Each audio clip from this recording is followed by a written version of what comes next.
Hello everyone, welcome to Fire Emblem 7 Hector Mode, Intended Ranks, Chapter 15, another defend map, but they are exciting in this playthrough because we're playing ranked, so we can't just sit there and do absolutely nothing.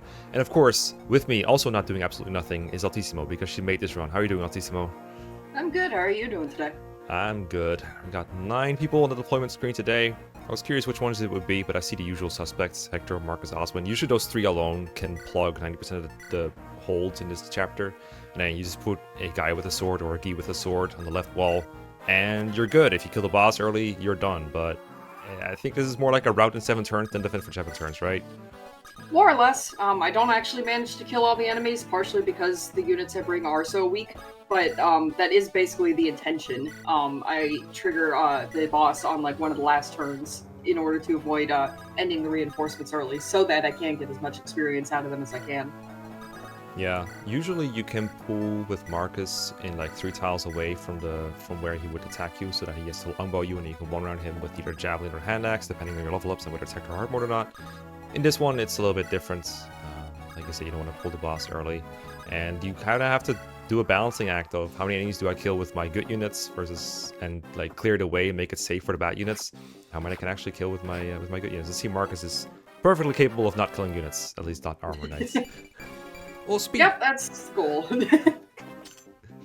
Wait, is speed on Marcus bad because now he kills more things? He doesn't really get deployed a whole lot going forward after this map, so it doesn't really end up mattering until much later anyway. And by that time, I don't actually know, because I didn't pay attention to whether or not the speed mattered, you know? Oh, that's cool. I'm wondering about that Nomad, because usually I try to get him to attack Urk or like someone with a javelin to like stop him from doing what he does now, which is like completely zone out anyone who doesn't get attacked by a Nomad on the bottom part. No one on the left, I mean. And yeah, I know the one you're talking about. That would make sense, which is why I didn't do it. No, I don't have a whole lot of like good strategies for this map. It's not one that I've ever really like done a whole lot of planning for or anything like that, apart from usually using Marcus to bait the boss, like you said. That is one thing that I tend to do all the time. But apart from that, I don't really think it through all that much. In this case, we do manage to take care of the Nomad. Let's see if I can remember how this happens. I don't know if you can kill him this turn, because Eric and Rebecca seem to be positioned in a way that they can't get there, and everyone else is already attacked. Yeah, you're right. Okay, we'll have to see what happens next turn. Yeah.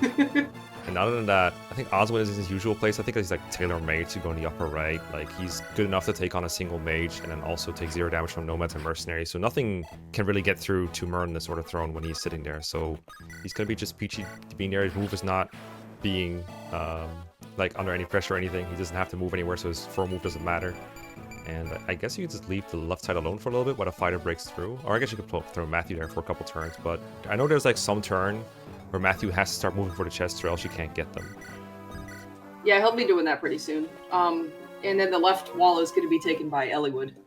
He's perfectly positioned to move back there next turn. Yeah, Elliewood is so dicey there, because I think he gets 2 shot or maybe 3 shot depending on level ups and Hector support, and then he faces like 30 to 40 hit rates, and like if you're playing like an Iron Man, that's a literal game over right there. So it's a little scary. And I remember the south gets really hairy if you don't kill the boss, because there's archers and mercenaries, and particularly mercenaries are really hard to take care of, especially if you have Hector dedicated to that spot, because you can't reliably kill them. Right. It does get annoying, and that's part of why I don't really end up managing to kill everything down there. I also just make some weird plays. You'll see that here in a minute. Weird plays that work, but are really not examples of good Fire Emblem play. Okay, Osmond, very cool. Just a casual 1 round in an armor knight with the crit.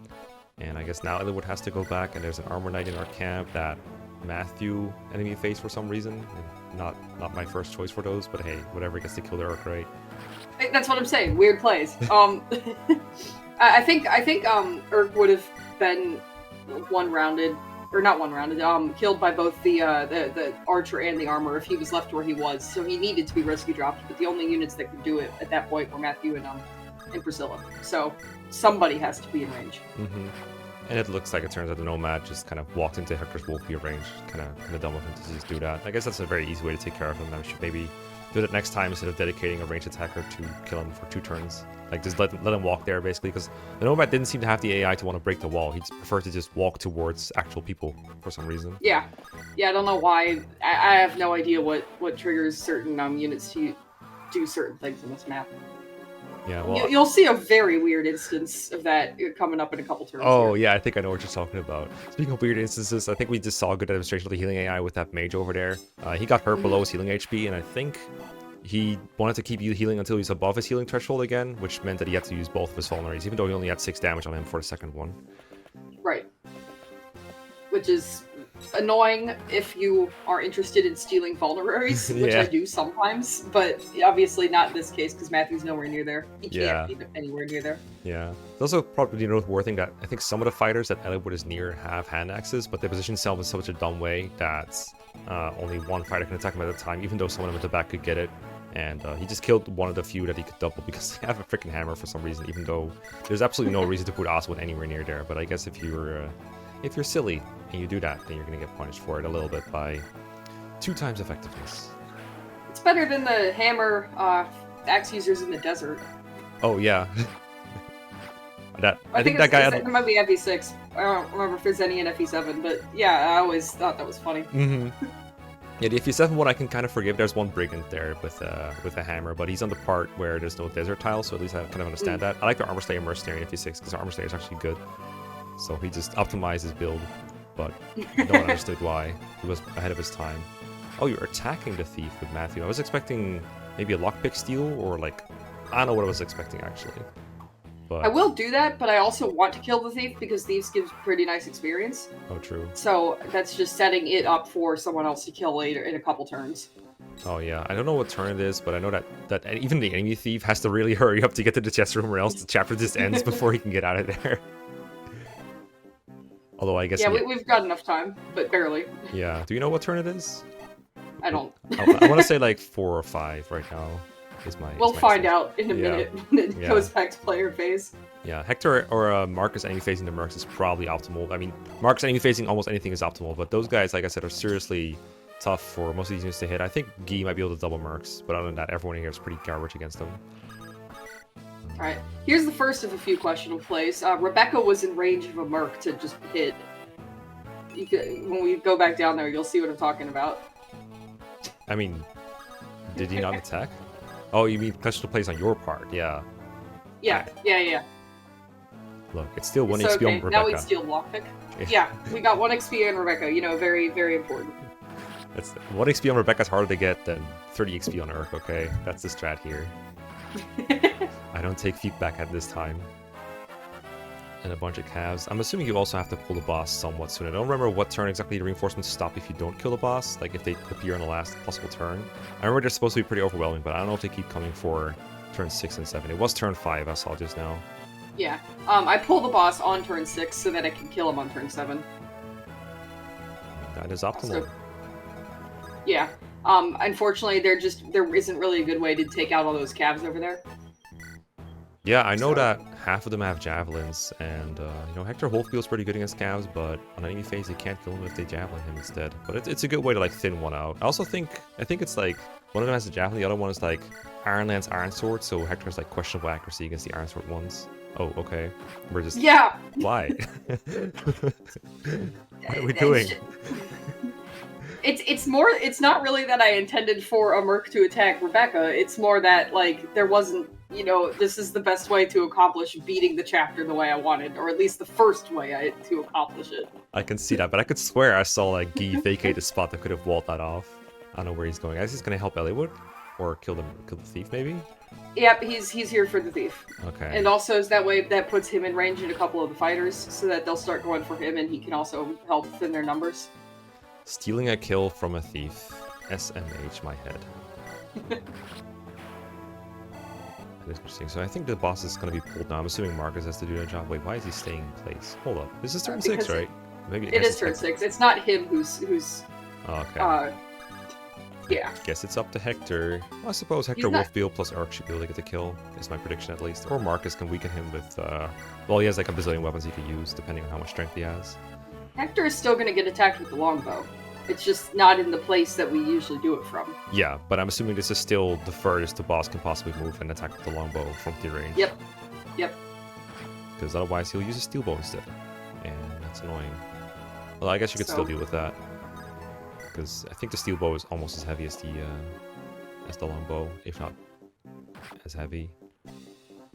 Okay, that's good. Let's see here. Second. Yeah, no hitting Hector there. And so now Guy can help take out a couple of these mercs down here. Oh, that's good, because you don't want to like expose Edward to a bunch more of them, but you do want to get their kills eventually. That makes sense. Yeah, I'm not going to kill all of them, not all the hand axe guys, but yeah. This does help like get a couple extra kills out of that group of fighters. Yeah, sometimes people, why is being sword locked so bad? And part of it is obviously like weapon triangle problems against enemies. What? Okay. Hi Priscilla, don't worry about it. We'll be fine. Trust the plan. Yeah, just the plan. It's fine. She lived. So who cares? That's basically my modus operandi here. But it's also like, even the enemies you're supposed to be good against, like fighters, are gonna get not countered by you, and it just really reduces your ability to get kills on them. Anyway, yeah, I mean, how many can you even kill here? Like, you could probably kill like half of them with Marcus at the very least, because the ones without javelins. Oh, Marcus is getting the boss kill. What? Yeah. I don't think Wolf Bale was enough, and I'm not sure that like I had a good way to do that while also preventing the units I used to kill the boss from being overwhelmed by the calves next turn. Yeah. So, and it also, you know, it gives some decent experience because it's a boss kill. Yes. And now Hector has to make sure that Priscilla can't get attacked again by another javelin, so I guess he's gonna plug the hole. Yep. Yep. Place. And he will Wolf Bale this guy, so yeah. Alright, and Rebecca has to be safe on enemy phase here. I think Matthew was slightly injured as well. What? I just let her know. Oh no. Cavalier guy. You have so many options, but one of them is the right one. Can you find the play? Maiden 1. So if you can see what the Cavs should do and what the Cavs going to do, you're ahead of what we're about to tell you. He has Maiden 1. Nope, he fumbled the bag. Nope. He misses. Option he missed, yeah. So that Cav was in range of the throne. It's a defend map. The whole point is that you're supposed to defend the throne, but it looks like he didn't actually care about doing that. He didn't understand. He didn't see the play. He missed Maiden 1. What a goofball. Yeah, I think they almost always try to attack instead of going for the throne. If they can attack from the throne, I think they'll do it, but they might just not see. I think maybe they only like going for the throne because it's like beneficial terrain. Maybe don't even understand that it's a seize point. Yeah, maybe. I don't know what the AI is there, but I always thought, someone pointed that out to me. I didn't even notice that happened until someone commented it over the video, and I was like, wow, okay, I got lucky. As well, Mr. Cav. Well, that was chapter 15. We'll see you all next time. See ya.